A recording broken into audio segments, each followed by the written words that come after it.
The rusted car rolled into the parking lot of the Apex Invitational, the most prestigious automotive showcase in the country, and the laughter from the VIP enclosure started before the engine even cut off. Paint had peeled from the body in broad, uneven strips, exposing bare metal beneath like old scar tissue.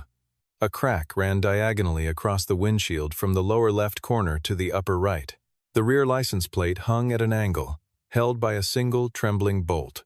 Elijah stepped out, reached back, and took Grace's hand as she slid from the passenger seat, a 6-year-old, clutching a stuffed rabbit against her chest with both arms. He walked forward without hesitation. Diana, who had arrived earlier in a convoy of black SUVs and had just signed the paperwork on a $9 million limited edition coupe, parked 3 spaces to the left, looked at the car, then at the man, and allowed a slow, measured smile to cross her face. "I think you have the wrong address," she said, loud enough for those nearby to hear. "The salvage yard is on 12, about 3 miles back." Elijah did not answer. He walked to the front of the car and lifted the hood. "Stay with this story, it will hold you from the very first word to the very last." The alarm on Elijah's phone read 5:30 when he silenced it without opening his eyes. The apartment was small, 2 bedrooms on the outer edge of Detroit's western suburbs, and before he was fully awake, he could hear the refrigerator cycling in the kitchen and, through the thin walls, the distant early morning freight line 3 blocks east. He pressed his palms to his knees and stood. The kitchen light buzzed faintly when it first switched on, a small hum he had long stopped registering. He filled the coffee maker and waited at the counter while it ran. The room told its own story in quiet details. A water stain near the window that had been there when he moved in. A kitchen table steadied with a folded piece of cardboard under one leg. A row of bills in a plastic folder with edges aligned. But Grace's corner of the table was entirely her own. Drawings tacked to the wall in neat rows, no overlap, every single one showing the same 2 figures, tall and small, doing ordinary things together. Walking somewhere. Standing beside a car. Sitting at a table. He looked at those drawings while the coffee brewed. Grace appeared in the doorway barefoot, biscuit tucked under one arm, her hair still pressed flat on one side from the pillow. She crossed the kitchen and wrapped both arms around his leg without a word, the way she did most mornings, confirming he was still there before the day could begin. "Are we going to the place with the pretty cars today?" she asked, her voice still softened with sleep. He put his hand on the back of her head. "Pretty or not, we're about to find out." She considered this with the solemn focus of someone processing a philosophical position, nodded, and went to find her shoes. Elijah was 31, a number that felt neither old nor young on a morning like this one. He had worked for 9 years as a senior powertrain engineer at Meridian Components, a mid-sized automotive supplier east of Detroit, until the company was acquired and restructured, and his position, along with 400 others, was eliminated. The termination letter arrived in March, 3 months and 11 days after the Sunday night in December, when his wife Emily had been killed by a drunk driver on her way home from her mother's house. Grace had been 3 years old. He did not come apart in any visible way. He sold the house, moved into the apartment with his daughter, and took contract work, consulting, specification reviews, freelance mechanical assessments enough to keep them fed and the heat running.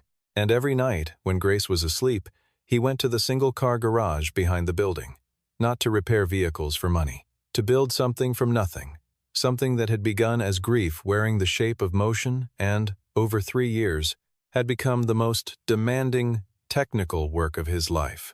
He called it Emily's thing.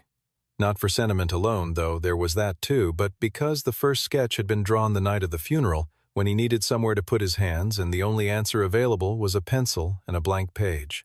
He had started with a principle that had lived in his mind for years. A combustion architecture he had never had the institutional backing to develop. That night, with nowhere else to direct the wreckage of the day, he had started drawing. He had not named it officially. He had not filed a patent. He had not shown it to anyone. That ended today. The 1974 Dodge Dart waited in the garage, a $300 acquisition from an estate sale, chosen for its price and its size. Viewed from the outside, it communicated exactly the story its condition implied. Oxidized paint in uneven patches, a dented passenger door, the driver's mirror held in place with a length of wire, the rear seat upholstery torn at the seam, 50 years of neglect had left their mark on every surface. But when Elijah turned the key and the engine caught, the sound coming from beneath that hood bore no relationship to the exterior above it. It was not the ragged noise of a neglected machine. It was measured, layered, quiet in a way that required engineering rather than accident, with a low harmonic beneath the idle that traveled through the floor and could not be explained by any factory configuration that left Detroit in 1974. Grace clapped. "Biscuit likes Daddy's car sound." "I know she does." He put it in gear. 3 years of nights. 3 years of notebooks, filled in pencil, of components sourced at liquidation auctions and machined by hand between midnight and 4 in the morning. Whatever sat beneath that battered hood, Elijah had built it alone. No collaborators, no laboratory, no institutional backing. He had designed it not to sell and not to impress. He had designed it because he needed to know that the engineer Emily had believed in was still there. The Dodge moved through the pre-dawn streets, heading east. Behind its cracked windshield, Elijah drove in silence. The Detroit Convention Center had been remade for the occasion. Banners for the Apex Invitational hung from the light standards along the approach road dark navy with silver lettering, the kind of visual language that communicated exclusivity without needing to announce it. The outdoor competition area occupied the east lot, half an acre of freshly painted asphalt where entries for the innovative powertrain design category would be displayed and judged. The indoor space held a VIP hospitality lounge and a curated showroom where 3 prototype vehicles from major manufacturers occupied velvet-roped platforms under purpose-built lighting. The competition vehicles were precisely what the occasion demanded. A modified Lamborghini chassis with an electrified drivetrain ran on a separate circuit loop at the lot's far edge. A Tesla prototype with a custom battery architecture sat behind a branded display manned by 3 engineers in matching jackets. A BMW concept engine had been sectioned and mounted on a display stand, all its internals visible and labeled in laser-cut acrylic. Every vehicle in the competition area had staff. Every vehicle had printed technical specifications on premium materials. Every vehicle looked like it belonged to an organization with a real budget behind it. Elijah pulled the Dodge into the registration line. The security attendant looked at the car, checked the registration paperwork, looked at the car again, then back at the paperwork, and waved him through without expression. Grace pressed her face to the window, watching the rows of polished metal pass. "Daddy," she said, "is our car as pretty as those?" "Different kind of pretty," he said. The parking marshal directed him to spot 14. Elijah parked, got out, unbuckled Grace, and set her on her feet. She stood with Biscuit tucked under her arm and studied the event with the wide, untroubled attention of a child who had not yet learned to be intimidated by scale. Diana arrived at 9:15 in a 3-vehicle convoy of black SUVs. She stepped out of the center vehicle with the economical motion of someone for whom that action required no thought. She was 32, the CEO of Vance Automotive, which she had built from a regional parts distributor into a Fortune 100 enterprise through strategic acquisitions, design innovation, and a specific talent for identifying what was undervalued before anyone else noticed. She wore a dark blazer over a simple shirt, hair pulled back at the nape, no visible jewelry. She did not dress for impact. She did not need to. There was something in her bearing that people registered before she said a word. Charlotte fell in beside her, tablet already open, relaying the day's schedule in a low, efficient voice. Carter, Marcus Carter, Vance's Director of Research and Development, a man whose title had expanded along with the company over the past 4 years, moved to her other side, walking through the quarterly R&D budget in terms that implied the conclusion he wanted her to reach. Carter noticed the Dodge before Diana did. He stopped mid-sentence, looked at the vehicle, looked at Elijah standing beside it, and then looked at Diana. "What is that?" he said. "They're letting something like that into the competition area." Diana turned. She saw the car. She saw the man beside it, in the process of lifting his small daughter onto the hood so she could see the event more clearly. She assessed the vehicle in a single, comprehensive glance, the kind that processed condition and social standing simultaneously. She looked at Elijah with the detached amusement of someone who had encountered something that did not quite fit the context and found it mildly notable. "I think you may have the wrong address," she said, her voice carrying the short distance between them. "The salvage yard is on 12, about 3 miles back." There were people within range to hear it. A few of the technical staff near the adjacent booths caught the remark and responded with brief, involuntary laughter, the kind that arrives without decision before a person can determine whether it's warranted. Elijah turned and looked at her, not with anger, not with embarrassment. He looked at her the way a person looks at weather, noting it, finding it neither surprising nor significant. "Thank you," he said, "but I'm where I need to be." He turned back to Grace, lifted her from the hood, and set her on the ground. Grace looked at the woman across the parking space with the candid assessment of a 6-year-old sizing up a stranger, then returned her attention to Biscuit. Carter moved to the registration table with the confidence of a man who expected his presence to accomplish things. He approached the organizer's desk and, with the practiced ease of someone who assumed his suggestions would be honored, requested a review of Elijah's entry credentials, suggesting that the vehicle might not meet the technical threshold for the primary competition category. Sebastian Howell, the event's chief judge, a compact, silver-haired engineer who had spent 30 years in competitive motorsport before crossing into certification and academic work, picked up Elijah's registration file and read through it. Entry category: Innovative Powertrain Design. The highest technical classification on the card. The largest prize. Carter made a sound that communicated skepticism without forming it into a sentence. Powertrain innovation from a 50-year-old frame. Is he serious? Sebastian closed the file, pressed his stamp to the approval line, and slid it back to the clerk. "The process is the process," he said. Elijah opened the hood to begin his setup. He had his back to the crowd, adjusting a connection near the fuel delivery manifold, when Sebastian walked past on his way to the next registration table. The judge was not trying to look, but the angle made looking unavoidable. He slowed, just slightly. He moved on, reached the walkway beyond, stopped, and wrote something in the margin of the clipboard he carried. A small notation, nothing more, but he had stopped. While Elijah worked through his setup checklist with the efficiency of a man who had rehearsed the sequence dozens of times in an empty garage, Grace had settled into the small fold-out camp chair from the back seat and opened her drawing supplies. She was working with the focused concentration of someone who had a specific vision and intended to honor it. She was drawing the Dodge, but in her version, the car had wings broad, curving ones that emerged from the rear panels and swept upward at the tips. She was applying a particular yellow she called Sunshine Warm in careful, deliberate strokes. A boy from the VIP area drifted over 7 or 8 years old, in a pressed shirt and clean sneakers. He looked at the drawing with the unmoderated critical honesty that children apply before they learn to check it. "Your car is really ugly," he said. Grace looked at him, then at her drawing, then back at him. "Inside, it's really beautiful," she said simply. "My dad told me."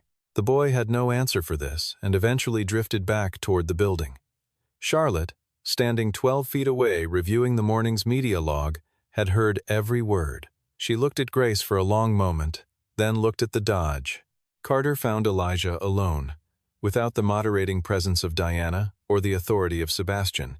His tone had shifted from the public dismissal of the parking lot to something more precisely calibrated, not condescension now, but the measured delivery of a man sending a warning he expected to be taken seriously. He stood 2 feet from Elijah, voice controlled.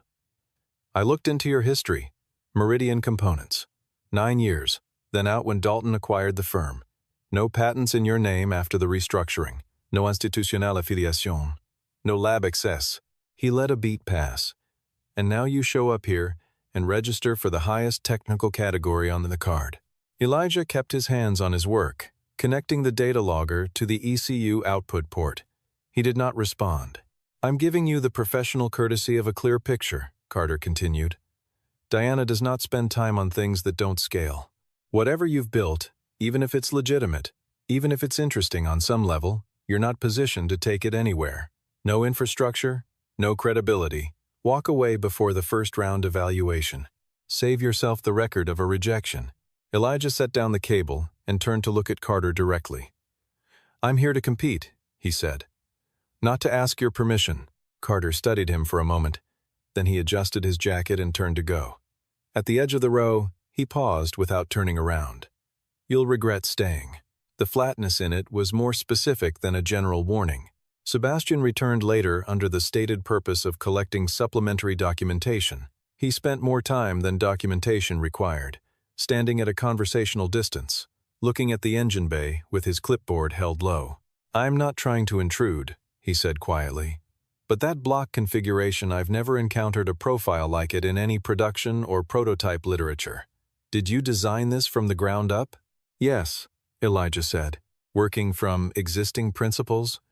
Or did you develop a new combustion architecture? New thermal management principle? The combustion chamber geometry is original. The fuel injection pathway is original. The electronic control logic is original. Anyone working with you? Co-designers, consultants, academic access?" "Just me. Garage behind my apartment, 12-amp circuit."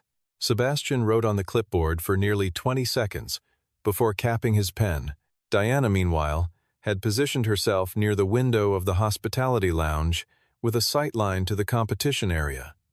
She was not consciously watching Spot 14, but when Charlotte came to her shoulder and repeated, quietly and without editorializing, the exact exchange between Grace and the boy from the VIP area, Diana turned from the window.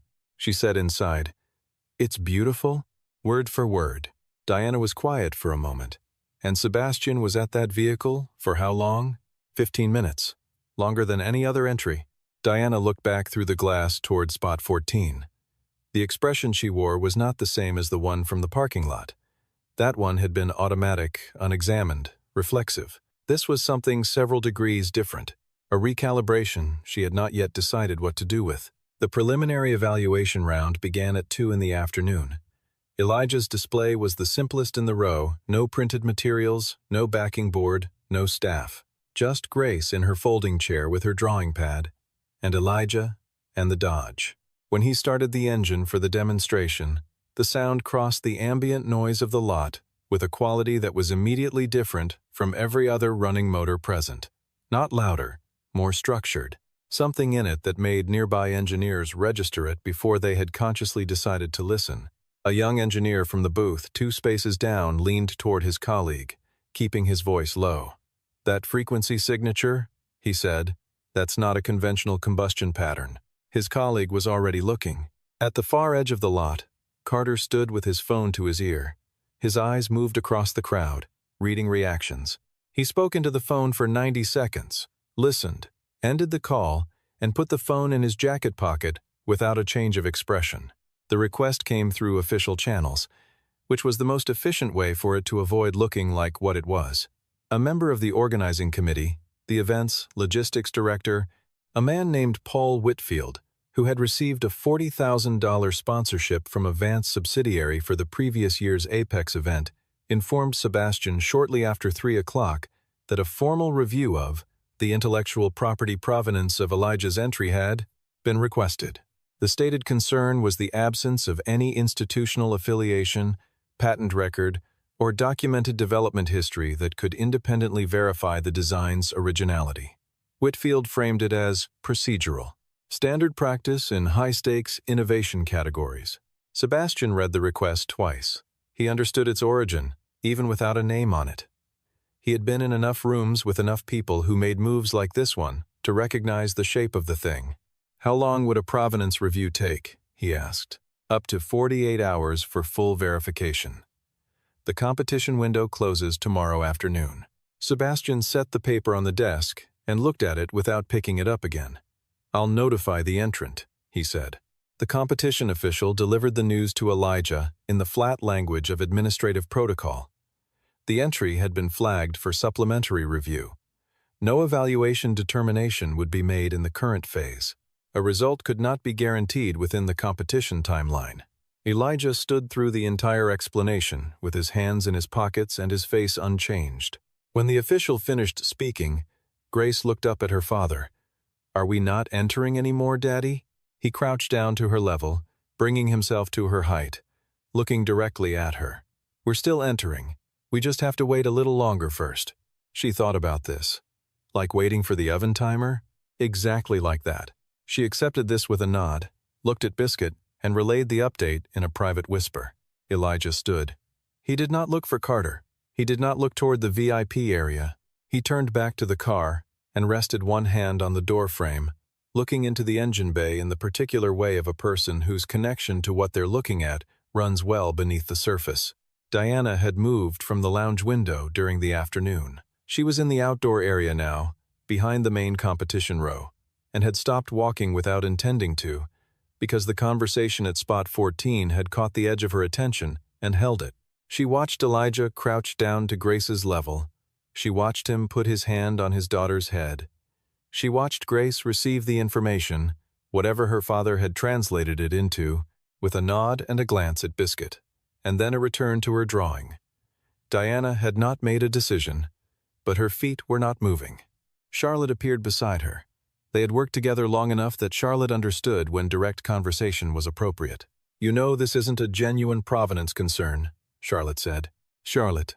Marcus filed that request through Whitfield, the same Whitfield who has used Vance's events budget every year since the merger. Charlotte's voice was steady, not theatrical. She presented information the way she always presented it. "Marcus is worried. People only move like this when they're afraid of being surpassed." Diana turned and looked at Charlotte. Then she looked back at spot 14. "An engineer with no institutional affiliation," she said slowly, as though working through a calculation out loud. "No co-developers, no lab, no documented history registers for the highest technical category in the country's most competitive automotive showcase." "That is what happened," Charlotte confirmed. "Sebastian spends 15 minutes at his vehicle. A 6-year-old says the inside is beautiful." Diana was quiet for a moment. "Those are not coincidences." She walked to spot 14. Elijah saw her coming. He did not alter what he was doing, closing the data connection on the ECU port and entering the afternoon's idle readings into his spiral notebook, and looked up when she stopped. Diana did not begin with pleasantries. "Tell me the truth. That engine, did you design it yourself? From the first line to the last connection. No institutional support. No lab. Garage behind my apartment. 3 years of nights. Why didn't you file a patent? Approach investors? You had to know what you had." Elijah looked at her steadily. "Filing a patent cost money I didn't have. Approaching investors takes time I was spending on Grace." He paused. "And after my wife died, I didn't build this to sell it. I built it to finish it. Your wife, Emily, she died 4 years ago. This is what I made after." He had not said it to move her. He said it because she had asked a direct question, and it deserved a direct answer. There was no performance around it. It landed exactly as it was, the plain weight of a fact. Diana looked at him without speaking for several seconds. "I want to see the engine," she said. "Show me you're cleared to compete, and I'll show you everything. Then I'll make sure that happens." She turned and nearly walked into Carter, who had materialized behind her without being invited. His face did something complicated when he saw the two of them in direct, private conversation beside the Dodge, without Charlotte, without briefing materials, without any of the channels he had been carefully managing. The sight of it landed on him like something physical. He said nothing. He looked at both of them. Then he turned and walked toward the committee tables without a word. Sebastian Howell was not a man who acted on impulse, but he was equally not a man who waited when he believed waiting was the wrong choice. He had been reviewing the technical documentation Elijah submitted with his initial registration since early afternoon, 47 pages of hand-drawn schematics, annotated calculations, and test log records that had been scanned in sections and uploaded to the competition portal. Most entrants submitted 2 to 4 pages. 47 pages of hand-drawn technical documentation was not a standard submission. It was a record of a different order. He found Diana in the covered walkway adjacent to the hospitality lounge, placed the printed file in her hands, and told her he needed 5 minutes of her attention. She read standing up, on her feet, without sitting down, turning pages at the pace of someone who processes technical material in its actual language. Her expression changed around page 6. By page 11, she had stopped turning pages and was reading a single spread with the concentrated attention she gave to acquisition agreements. She looked up at Sebastian. He wrote all of this himself, every line. I cross-referenced the design principles against the public patent database, the academic literature, and the proprietary technical archives I have access to through the certification body. There is no prior art matching this architecture anywhere in the record. This is an original design, and the provenance hold is procedurally valid and substantively baseless. He said it without theatrical weight, the tone of a man reporting a fact. If that hold delays evaluation beyond the competition window, this entry will receive no recognition for what it has genuinely earned. Diana closed the file. I want to see the engine. Right now. The small crowd that moved across the lot toward spot 14 had the unplanned quality of something that had assembled itself. Diana walked ahead. Sebastian came with her. Two panel judges who had been speaking with Sebastian when Diana found him followed without being asked. Engineers from a sponsored exhibit nearby, who had been tracking the social dynamics of the afternoon with professional curiosity, moved in the same direction. Carter followed too, walking with purpose, until Charlotte stepped in front of him at the row entrance and matched his pace without speaking, not giving ground. Elijah watched them come. He was standing beside the driver's door, one hand on the roof, Grace beside him with Biscuit. She watched the growing crowd with the same wide, unhurried attention she had given every other development of the afternoon. Diana stopped in front of the car. She looked at it differently now than she had that morning, not as an object with a social meaning, but as a container for something she had just read 47 pages about. Her eyes moved from the body panels to the hood line to the seam of the engine bay. "Will you show me?" she asked. Elijah moved to the front of the car. His hand found the hood release. He paused there not for the crowd, not for drama, but because this was a threshold he had not crossed in any public way before. What sat beneath that hood had lived in a private space between himself and Emily for 3 years. After this moment, it would not be private anymore. He lifted the hood. No one spoke. The engine that occupied the bay bore no relationship to the exterior surrounding it. Where the car communicated age and abandonment, the mechanical architecture beneath the hood communicated intention, precise, unhurried, deliberate intention. The engine block had been hand-milled, its surface finish exact. The fuel injection system used a custom-fabricated delivery manifold running aerospace-grade tubing Elijah had acquired from a defense contractor liquidation auction, sourced over 6 months, at prices that made sense on a tight budget. The combustion chamber geometry was unlike anything produced by any major manufacturer, a specific angled configuration designed to reduce thermal losses during the combustion cycle by 38% compared to a standard, reciprocating design. The electronic control unit was built from a custom board incorporating commercial microcontroller components and a self-written control algorithm that Elijah had iterated over 18 months. The entire assembly weighed 22% less than a comparable factory engine producing equivalent output. The silence held for several seconds before the first voice broke it. "Is that thermal barrier coating on the pistons?" An engineer near the front of the crowd stepped closer, not affiliated with any competing team, just a man who recognized what he was looking at. "You applied that by hand?" "Plasma spray process," Elijah said. "I built a small rig for it. Took 4 months to get the bond consistency right. And this injection pathway, you're not running common rail architecture at all." "No. I bypassed the pressure accumulator entirely. Direct electronic metering per cylinder. Adaptive timing. The ECU recalculates injection duration every 17 milliseconds based on real-time thermal sensor input." A second engineer turned to the person beside him.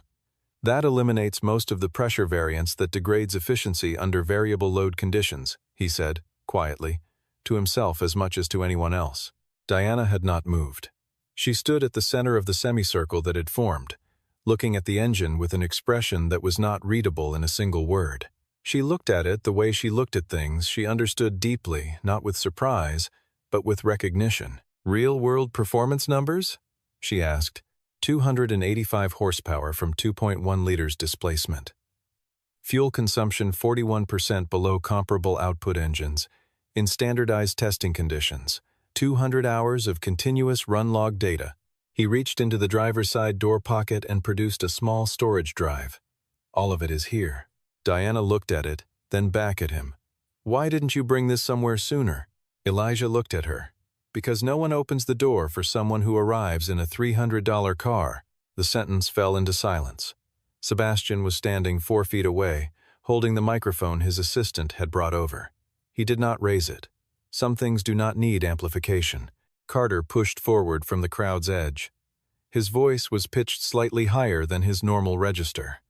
None of those numbers have been independently verified. This is a controlled display. There is no third-party confirmation of any of these figures. Sebastian turned to face him. I have 47 pages of hand-documented test logs with sensor signatures and timestamps. If you would like, I can display them on the event screen for the full attendance to review together. Data can be constructed. I can verify the thermal dynamics of that combustion chamber. The voice came from a man near the back of the group, compact, mid-40s, hands in the pockets of a plain jacket. He had been watching from the beginning without speaking. 12 years in this field. The thermal efficiency profile visible in that chamber cannot be produced by constructed log data. You cannot fabricate physics across 800 hours of operating records. Carter looked around the circle. He looked at Diana, who was not looking at him. He looked at Sebastian, who had returned to reviewing the drive documentation with his assistant. He looked at the engineers around the open hood, who were asking Elijah questions in the focused mutual language of people who are genuinely interested in the answers. He stepped back, then another step, and then he was outside the circle, and then he was gone. Grace tugged at Elijah's sleeve. He looked down. She was pointing at the engine, her voice barely above a whisper. "Daddy, is that the thing you made for Mama?" He crouched beside her. His voice was even, but it required something from him. "That's the one. Does she know you finished it?" He looked at the engine for a moment, then back at his daughter. "I think she knows." Grace considered this with complete seriousness. Then she reached up and set Biscuit on the top edge of the engine bay wall, facing inward, facing the engine. "Biscuit thinks so too," she said. Diana was standing 3 feet away. She heard every word. She turned slightly away from the group, and Charlotte, standing just behind her, saw her shoulders move with a single, controlled breath. Sebastian asked for a brief recess from the afternoon schedule and gathered the panel in the judge's room adjacent to the convention floor. The conversation was short. The documentation was reviewed. The vote was taken. At 4:45 in the afternoon, Sebastian walked to the center of the outdoor competition area and asked for attention. His voice through the event speakers was clear and unhurried. The Apex Invitational Powertrain Innovation Award, the competition's highest technical distinction, carrying a prize of $50,000 and a formal presentation slot before the National Automotive Technology Investment Council, was awarded by unanimous decision of the full judging panel to Elijah Monroe of Detroit, Michigan, for a novel hybrid combustion architecture representing an independently developed original design with demonstrated efficiency and performance metrics exceeding current industry benchmarks in multiple categories. The applause that followed was not the polite kind. It was the kind that comes from people who have been watching something develop across an afternoon and have formed their own conclusions. The engineers from the surrounding booths applauded with their hands raised. The judges who had followed Diana across the lot applauded with the expression of people who had been hoping to see something like this happen. Sebastian stood at the microphone and let the sound run. Elijah stood beside the Dodge. He looked at Sebastian, nodded once, and put his hands in his pockets. Grace tugged his jacket. "Did we win?" "We won." She thought about this for a moment, then turned to Biscuit and reported the news in a low, solemn whisper. The crowd around the display thinned slowly, redistributing into clusters of engineers and judges who wanted to ask questions and look closer and have the kind of conversation that had been unavailable to Elijah for 3 years because he'd had no context in which to have it. He answered every question with the same patient precision he had applied to the log data. He was not performing modesty. He was being accurate. Diana let the crowd thin before she walked over. She came alone, no Charlotte, no event staff, no framework that would make the conversation into a professional transaction before she wanted it to be one. She stopped in front of Elijah at a normal conversational distance. Her posture was not the same as it had been at 9 in the morning. She was still entirely composed, still precisely herself, but there was something in the set of her shoulders that had shifted. A small thing, but visible. "I owe you an apology," she said. "What I said this morning about the salvage yard, that was careless. Elijah looked at her for a moment. You said what you saw. I said what I assumed. Those are different things, and the assumption was wrong. She said it without building anything around it. No self-justification, no architectural defense, just the fact. Elijah nodded. He did not offer "it's fine" or "don't worry about it." He received the apology as what it was, a real acknowledgement, and that, in its own way, was the more respectful response. It treated what she had said as worth taking seriously. A beat passed. "I'd like to talk about what comes next," Diana said. "For the engine. If you're open to it, I'm open to a conversation. Vance has manufacturing infrastructure, distribution capacity, and the R&D integration to take a design from prototype to production in 36 months. We also have the legal resources to establish your patent position before any commercial arrangement begins. You would own what you built. That is not negotiable from my side." Elijah was quiet for a moment. "I have conditions." "Tell me." He looked at her directly. "Grace is not affected by any agreement. Any schedule I take on does not change what she needs from me. She comes first. Any arrangement that makes that harder ends before it starts." "Agreed. I want a co-development position, not a sale. If this technology generates licensing revenue, I participate in it as a partner. I can structure that. I need to be in the room on technical decisions, not advisory capacity. In the room, with a deciding voice." "Done." Elijah held her gaze. He read her face not for the surface but for the weight beneath it. And what he found there was not salesmanship. It was the same directness she had brought to her apology, undecorated, just present. "I'll need my own counsel to review any agreement before I sign." "I would think less of you if you didn't," Diana said. Something shifted in the space between them. Not warmth. Exactly, it was too early for warmth between these two people. But the beginning of a working respect, which in practical terms was worth considerably more. Grace appeared beside her father's leg, looking up at Diana with the deliberate assessment of a child running her own evaluation. Diana crouched down, all the way down, level with Grace's eyes. "Hi," she said. "Hi, I'm Grace, and this is Biscuit."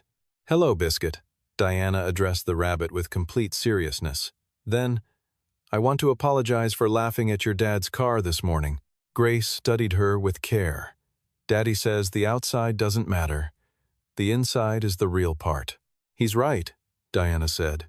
"I know," said Grace, in the tone of someone confirming a fact already well understood. Diana rose and looked at Elijah. He was watching his daughter with the closest thing to an unguarded expression he had allowed himself all day. "She's right," Diana said. "I know," he said. The professional consequences for Carter were processed without ceremony later that afternoon. Sebastian delivered the summary in 4 sentences. The request submitted through the event's logistics channel had been reviewed and found to constitute an improper interference in the evaluation process in violation of the competition's conflict of interest protocols. Carter's honorary judging credential was revoked immediately. He was requested not to attend future Apex events in any official capacity. The decision was final. Carter received this without responding. He gathered his bag from the table where he had been sitting, crossed the convention floor, and walked out through the main exit. The door swung shut behind him, with the ordinary sound of a door closing. Nothing about it was dramatic. That was the appropriate sound for the occasion. The Dodge pulled out of the convention center lot at 6:48, headlights on in the early evening, and joined the highway traffic heading west toward home. Grace was in the passenger seat with Biscuit in her lap, watching the city lights pass. She had considered out loud whether to finish the winged car drawing when they got home or begin a new one, and had eventually reached no firm conclusion on the matter. Somewhere around mile 4 on the highway, she fell asleep with her head tilted against the seat, and Biscuit held loosely in her arms. The radio found a station without Elijah, choosing one the tuner landing on its own, and an old song came through the speakers that he recognized immediately. Emily had played it on Sunday mornings, a particular piano melody, unhurried and mid-tempo, that he associated with the kitchen in the house they had shared. With coffee and the sound of news low in the background, with a version of his life that had felt entirely stable until the night it wasn't. He did not change the station. He let the song play all the way through. It was the first time in 4 years he had been able to do that. The apartment was quiet when they got home. Elijah carried Grace in from the car. She was completely asleep, biscuit still in her grip, and got her up the stairs and into her bed without waking her. He pulled the blanket to her chin, straightened the edge, and stood at the side of the bed in the darkness. "We won, baby girl," he said quietly, to the sleeping child and to the room. Grace's chest rose and fell with the even rhythm of complete sleep. He did not linger. He went to the kitchen, stood at the counter, and let himself be still in the apartment for the first time since 5:30 that morning. The bills were in their plastic folder. The water stain was on the wall. The table was shimmed with the folded cardboard. None of it had changed, but the weight he had been carrying through these rooms for 3 years had shifted by an increment he could not yet fully measure, but could unquestionably feel in the way he stood there. He made a glass of water. He drank it. Then he went to the garage. The single overhead light came on when he pulled the cord.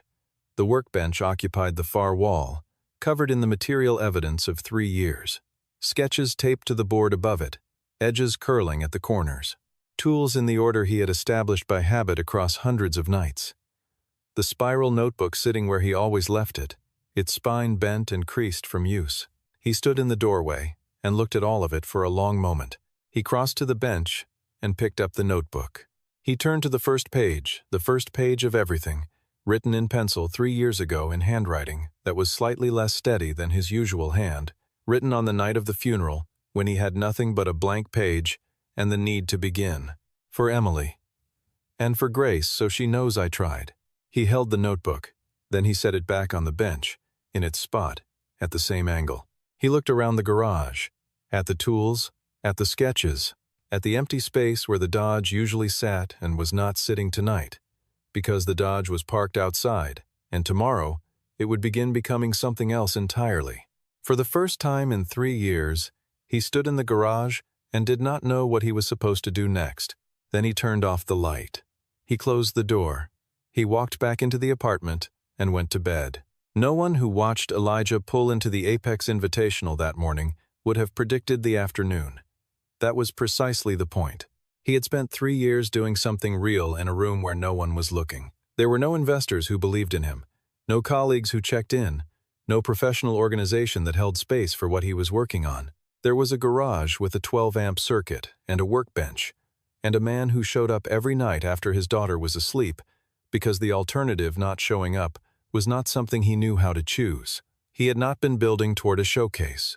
He had been building toward the completion of a promise made in the private language of grief, a promise to finish what he had started for Emily, regardless of whether anyone ever saw it. That he had built something extraordinary in the process was, in a sense, almost incidental. Almost. But in a world that pays close attention to what can be proven, not entirely. Diana had laughed. It was not a vicious laugh. It was the laugh of a person making an automatic assessment, the kind of shorthand that powerful people develop, because the world presents them with a constant stream of information, and some compression in processing is inevitable. She had been wrong. And when the evidence had accumulated to a weight that could not be reasoned around, she did what very few people in her position actually do. She said so, directly, without deflection. To the specific person she had dismissed, without a crowd watching as a motivating factor, without a reputation management calculation running behind the gesture. She said it because she was capable of it. That capacity to look at a mistake without converting it into something more comfortable is considerably rarer than power, and far harder to acquire. Grace had not been trying to be anyone's moral compass. She was 6 years old with a stuffed rabbit and a drawing pad, and a straightforward opinion about her father's car, that she stated without tactics or awareness of its stakes. But children who have been told the truth consistently by the people they love tend to return it without ornament. The inside is the real part. Her father had told her this in small ways across breakfasts and bedtimes and ordinary moments. She would carry forward without knowing she was carrying them.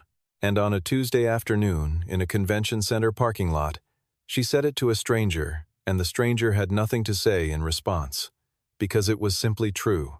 The Dodge sat outside the apartment building that night, under the light of a single street lamp, unchanged. Paint still peeling, windshield still cracked, license plate still hanging by one bolt. Nothing about its exterior had been altered by anything that happened that afternoon. It looked exactly like what it had always looked like. But the man who had built what was inside it, that man had, for the first time in 3 years, turned off the light in the garage and gone to sleep without knowing what he would build next. And if you understand anything about what it cost to carry something that far, across that kind of silence, alone, then you understand that this was not a small thing. It was everything.